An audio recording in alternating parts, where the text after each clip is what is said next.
আমাদের রবিন সহ আসসালামু আলাইকুম।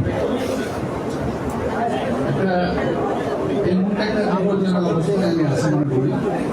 তো কারণ আমি দেখেছি জীবনের অভিজ্ঞতা থেকে যে একটা কথা যখন বলি না, পুরো একটা লাইনের মধ্যে থেকে মাঝ থেকে কয়েকটি শব্দ নিয়ে নিজের মনের মাধ্যমে দিয়ে সাংবাদিক ভাইয়েরা এমনভাবে বিকৃত করে, অর্থাৎ আমার বক্তব্য শেষ। দয়া করে এই কাজটি করবেন না। আপনাদের আজকে আমাদের জানিয়েছে আমাদের ছোট ভাইরা, আমাদের উত্তরসূরিরা, মজুর রবিরা এবং ঢাকা মহানগর কমিটি আমি শুভেচ্ছা জানাচ্ছি এবং অত্যন্ত একটা ভালো কাজ করবে যেটা আপনাকে আমন্ত্রণ জানিয়েছে আজকে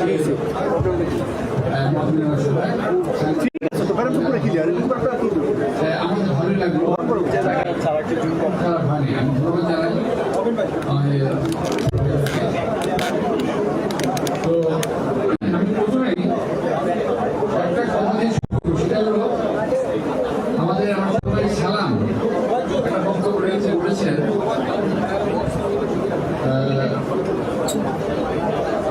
নির্বাচনের কথা যে আমরা নির্বাচন চাচ্ছি, তেমন নির্বাচন দিলে বিএনপি ফল চলে যাবে। অনেকে বলেন যে এই কথা থেকে যে নির্বাচন দিলে কিন্তু ক্ষমতা আসবে, দেশবাসী ভাবে, সমস্ত রাজনৈতিক দল ভাবে, যারা দেশ তারা ভাবে যে নির্বাচন দিলে কিন্তু ক্ষমতা আসবে। আমরা কিন্তু এটা ভাবি না। আমরা চাই, আমরা ভাবি নির্বাচন দেশের মানুষের অধিকার। এই অধিকারের জন্য ভোট দেওয়ার জন্য আমরা 70 বছর আন্দোলন করেছি। নিজের জীবনের অর্ধেক সময় অন্তত আমার এবং আমার মতো যারা আছে তারা জেলখানায় অথবা পলাতক জীবন কাটিয়েছে। আমার নিজের জীবনের আমার পরিবারের মধ্যে আমার হয়েছিল 11 বছর জেল, আমার স্ত্রীর 16 বছর জেল, আমার ছোট ভাইয়ের 8 বছর জেল। এরকম বাংলাদেশের বহু নেতা কর্মীদের জেল হয়েছে।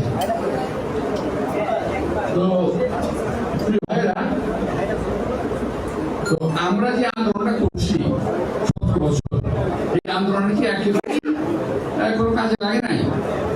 যদি একটা কথা ধরেন যে একটা বিল্ডিংটা কি উপর থেকে কাজ শুরু হয়েছিল না নিচ থেকে শুরু হয়েছে? নিচ থেকে শুরু হয়েছে, একের পর ইট দেখা হয়েছে, একটা বিল্ডিং তৈরি হয়েছে।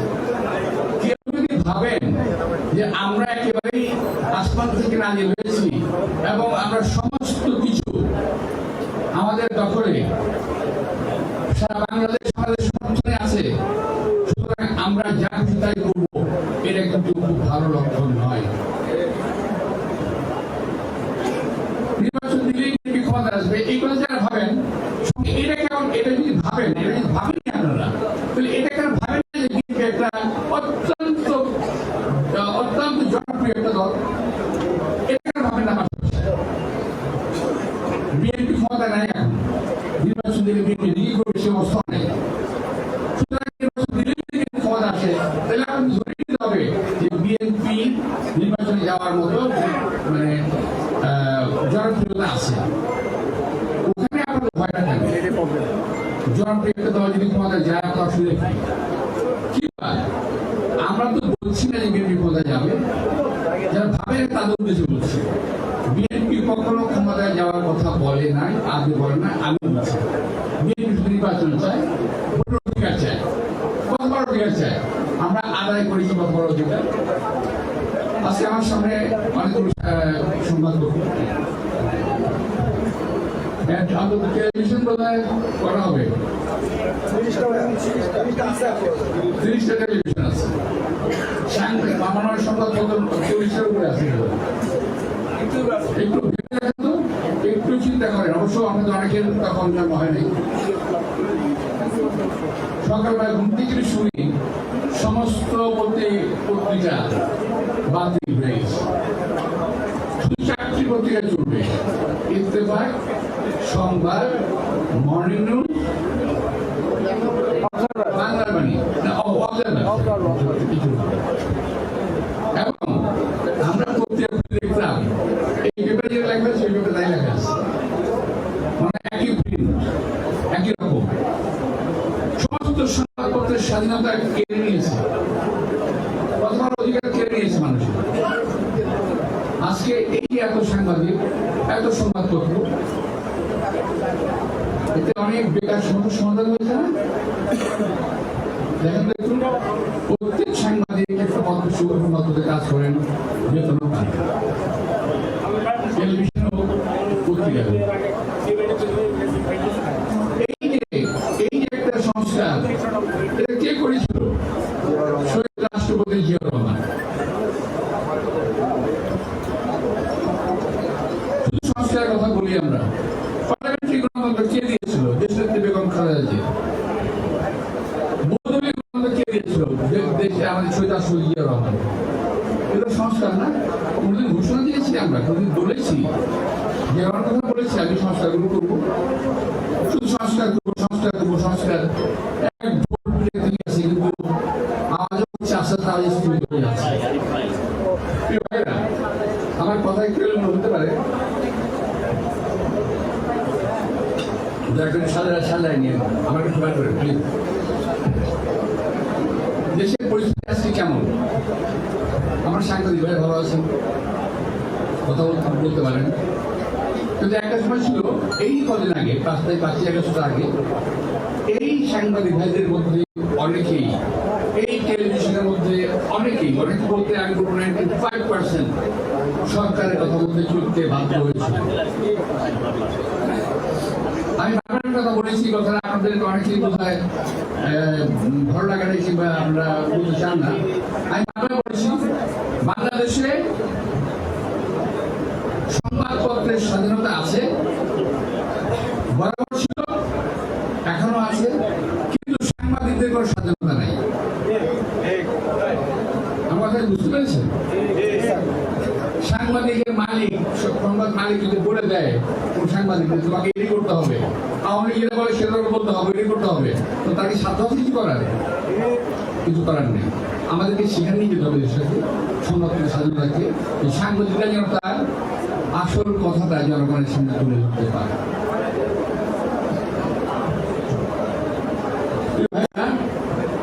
সংস্কারের কথা বলছেন, করেন, আমাদের কোনো আপত্তি নেই, আগে করেন, কিন্তু যথাসময়ে দেশের মানুষের প্রত্যাশা নিয়ে নির্বাচন দেবেন। কিন্তু তার আগে আমরা আমাদের অবস্থান থেকে বারবার বলেছি যে আওয়ামী লীগের প্রেতাত্মাকে রেখে হাসিনা চলে গেছে, তার প্রেতাত্মারা সব রয়ে গেছে। আমার সামনে এখন 8 জনের নাম আছে, আমি আর বলবো না, সবাই সচিব হিসেবে আজকে মন্ত্রণালয়ে অবস্থান করছে। আবার সবচেয়ে আশ্চর্যজনক বিষয় হলো, এত কথার পরও, এত বিরোধিতার পরও মাত্র 2 দিন অথবা 3 দিন আগে সচিবালয়ে আরেকজন প্রাক্তন সচিবকে, রিটায়ার্ড সচিবকে, বাকশালী সচিবকে নিয়োগ দেওয়া হয়েছে কন্ট্রাক্টে, এই কয়েকদিন আগে, আজকে কালকে অথবা পরশুদিন। এখন বাকশালের প্রেতাত্মাকে বগল দাওয়া করে নিয়ে আমরা কি সংস্কার করবেন? জাতির কাছে প্রশ্ন জাগে, আমার কাছে প্রশ্ন জাগে, আমরা কি আওয়ামী লীগকে আবার ফিরিয়ে আনার আশা করে দিচ্ছি? এই আজকে বিবেক বৈষম্যমূলক কথাবার্তা বলা হচ্ছে।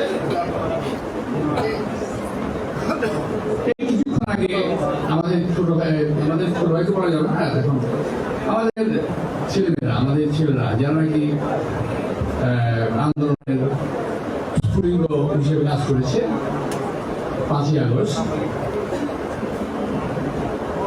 এককভাবে তারা এই আন্দোলনকে নিজেদের করে নিতে চায়। কিন্তু আপনারা দেখেছেন, আমরাও দেখেছি, আমরাও জানি যে যখন বিশ্ববিদ্যালয়ের আন্দোলন প্রায় নিবিড়, তখন কিন্তু প্রাইভেট যে আমাদের বিশ্ববিদ্যালয়গুলো আছে, প্রাইভেট বিশ্ববিদ্যালয়গুলো সামনে এগিয়ে আসে, সাধারণ মানুষ সামনে এগিয়ে আসে, আমরা এগিয়ে যাই। আমাদের বিএনপি রাজনৈতিক কর্মী 462 জন মারা গেছে, এর মধ্যে 462 জন বিএনপি কর্মী মারা গেছে। থাকবে, পিছনে হাজারো লোক থাকবে, কিন্তু এককভাবে কেউ কারো দাবি করা ঠিক না। এতে কিন্তু জনমনে বিভেদ সৃষ্টি হবে, তাকে কোথাও অপরের বিদ্বেষ সৃষ্টি হবে। এই যে আমার কথা বলতে হচ্ছে, আমি এই কথাটা বলতে বাধ্য এই কারণে ৭১ সালে মুক্তিযুদ্ধে অংশগ্রহণ করেছি এবং সেটা একবারে ফ্রন্ট ফাইট অংশগ্রহণ করেছি, মুখোমুখি যুদ্ধে সামনাসামনি। আমার সঙ্গে বহু সহকর্মী ৭১ মারা গেছে, আমার বন্ধু বান্ধব মারা গেছে, প্রায় ৩ লক্ষ শহীদ হয়েছে। শহীদের রক্তের দিয়ে লেখা যে সংবিধান, সেই সংবিধানকে যখন কবর দেওয়ার কথা বলা হয় তখন কিন্তু আমাদের কষ্ট লাগে। আমরা তোমাদের সিনিয়র হিসেবে, তোমাদের হিসেবে আমরা কষ্ট পাই যে এটা কি করছে, কথা এই ব্যবহারটা কি হলো। ওই সংবিধানে যদি খারাপ কিছু থাকে নিশ্চয়ই সেটা বাতিল করবো। যদি নতুন করে সংবিধান লিখতে হয় তাও তো লিখতে হবে আগের অমুক সালের সংবিধান বাতিল করে এই সংবিধান জারি করা হলো, এটা তো লিখতে হবে। সুতরাং এই সংবিধানকে সংশোধন করা যাবে। আমি আগের বক্তব্য একবার বলেছিলাম, একজন খুব আমার উপর ক্ষিপ্ত হয়ে গেছেন, যিনি আমাদের আরেক ছোট ভাই, আমার অত্যন্ত প্রিয়, উনি বাইরে থেকে দেশকে পরিচালনা করার চেষ্টা করছেন, আমার ছাত্র ভাইদের পরিচালনা করার চেষ্টা করছেন। উনি খুব ক্ষিপ্ত হয়ে গেছেন। আমি বলেছিলাম যে সংবিধান একটি রাগ খাতা নয়, ছুঁড়ে। আমি বলবো আজকে যাদের যদি কেউ বুঝতে পারে আমাদের সম্বন্ধের কাছে যারা ঘোষণা দিয়েছেন, বৈষম্য ছাত্র ভাইদের কাছে সম্বন্ধের কাছে অনুরোধ জানাবো, কথাগুলো চেষ্টা করবেন। সেটা হলে এই ধরনের কথা কিন্তু আসে, কবর দিয়ে দেবো, মেরে ফেলবো, কেটে ফেলবো, এসব কথা ভালো কথা নয়। জাতিকে আজকে জাতি তাকিয়ে আছে আপনাদের দিকে, আমরা তাকিয়ে আছি তোমাদের দিকে। তোমাদের থেকে এই ধরনের কথা আমরা আশা করি না। আমিও যেটুকু বিশ্বাস করি, কিছু বাইরে থেকে সরকার গঠন করে ফেলেছেন, মনে হয় এরকম। তারা আবার বলেনও যে আমাদের সঙ্গে এদেশে কথাবার্তা হয়, এবং তাদের কথাবার্তার যে ধাঁচ, আজকে আমাদের ছাত্রবাদের কথাবার্তা যে ধাঁচ একই রকম। আমরা কি তাহলে ৭১ সালে কি করলাম? আমার প্রশ্ন, ৭১ সালে জাতি কি করলো? আমরা কি অন্যায় করেছিলাম?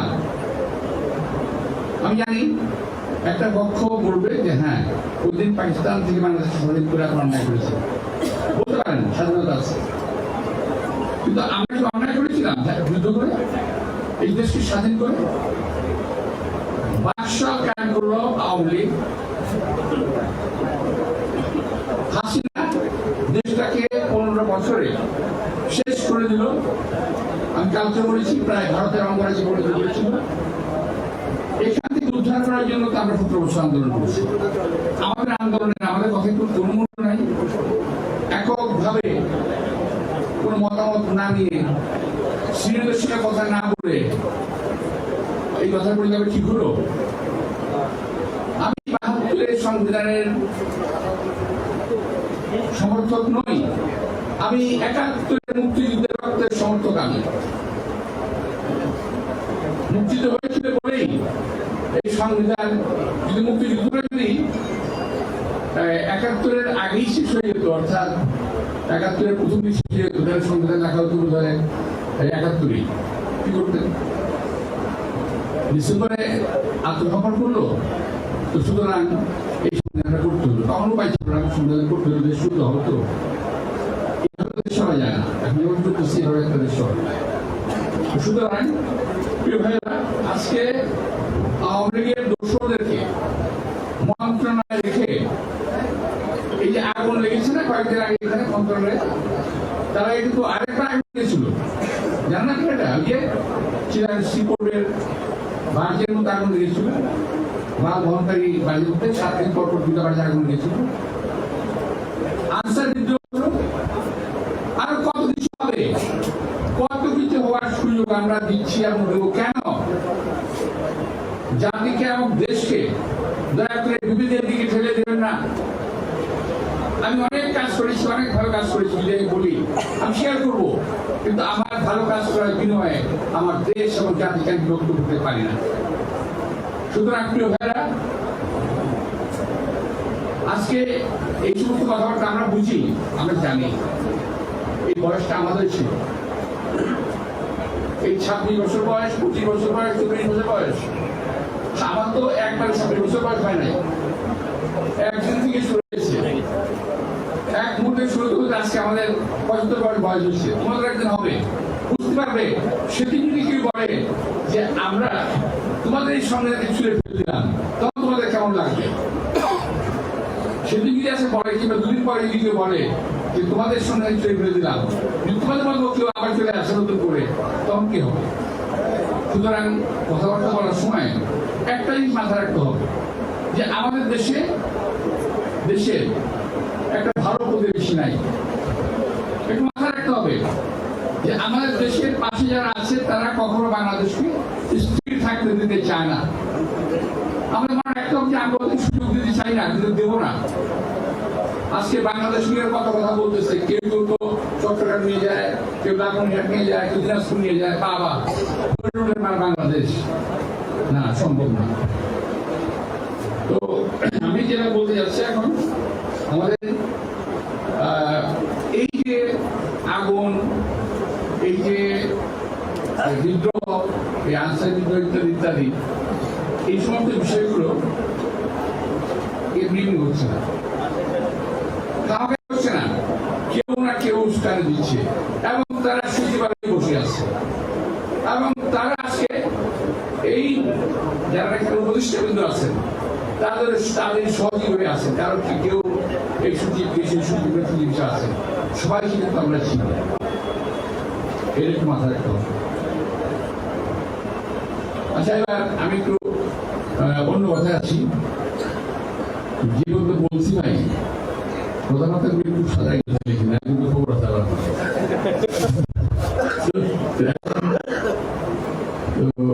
আমাদের এই সালাম বলেছে শুধু ভাই, আমার কি জানি আগে বলেছে, আমাদের সাংবাদিকদের সঙ্গে আমাদের রিলেশনটা, এই রিলেশন কথা। তো সাংবাদিকরা ভাই, যখন কোন সাংবাদিক, আপনার তো মনে আছে আমি অনেক গ্রেপ্তার হয়েছিলাম না? কেন গ্রেপ্তার জানেন? এটা আমার জানা আপনাদের, এটা দেওয়ার দরকার নেই, কোনো জায়গায় ভিতরে রেখে দিয়ে অনেক কথাগুলো বাস্তব। আমাকে অ্যারেস্ট করে নিয়ে গেল, আমাকে আপনার কি আমি অ্যারেস্ট নিয়ে গেল না, আমি আমাকে স্যান্ডার করা হলো, আমি করি নাই। আমি বলি ঠিক আছে, আমি দুদুকে আমার এই আত্মসম্পর্ক করি, দুদুকে গিয়ে আমি আমার সংবাদ কি বলে সংবাদ জমা দিলাম। তখন গিয়ে দেখি ওখানে অনেক সাংবাদিক মির্জাবাদ গ্রেপ্তার হবে, কত মজার সংবাদ, সুতরাং ছাপতে হবে। আমি নাম করে বলবো না, এখানে অনেকেই আছে। এবং প্রত্যেকটা সংবাদপত্রের মালিক ছিল ভূমিদস্যু। আমি সরি টু সে, প্রত্যেকটা আমি বলতে পারি, বলতে পারি, এবং প্রত্যেকেই আমার দ্বারা আক্রান্ত।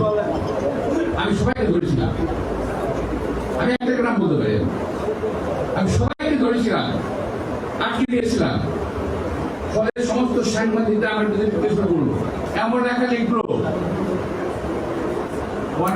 সবাই ভাবলো খাই সেদিন আব্বাস কি জানি কত টাকার মালিক, 20,000 কোটি টাকা খুঁজে বেড়ে বেরিয়ে গেল। আমরা 30,000 কোটি টাকা আছে, টাকা বেরিয়ে গেল। বন্ধুত্ব যা করলো সে হারিয়ে গেল। আমি যেটা বলছিলাম, তো সংবাদপত্রের ভাইদেরকে বলবো এই সমস্ত জায়গাগুলোতে সাবধান থাকে। একজন লোকের চরিত্র হরণ না করাই হবে, যাতে একজন লোকে যেরকম আমি বন্ধু কথা বলছি যে আমাদের পরিবার পরিজন আছে, আমার একটা সংবাদ দেবেন না, দিলে যাতে আমরা আমাদের নিজে বিপদ হয়ে ভালো কথা, কিন্তু পরিবার বিপদ হবে এমন সংবাদ না দেওয়াই হবে। ওই প্লটের কথা বললেন না, শহীদ রাষ্ট্রপতি জিয়া রহমান প্রথম কাল শীতের প্লট দেয়, ওই সময় গিয়াস কামাল চৌধুরী ছিল আপনাদের সাংবাদিক অ্যাসোসিয়েশনের প্রেসিডেন্ট। ওনারা রিকোয়েস্ট দেয় এবং আমি তখন সম্ভবত কমিশনে ছিলাম, আমিও গেছিলাম জায়গাটাতে সোজা ইয়ের অনুষ্ঠান ওখানে। অতপর যখন সাংবাদিকেরা আসেন আমার কাছে থেকে আসছিল,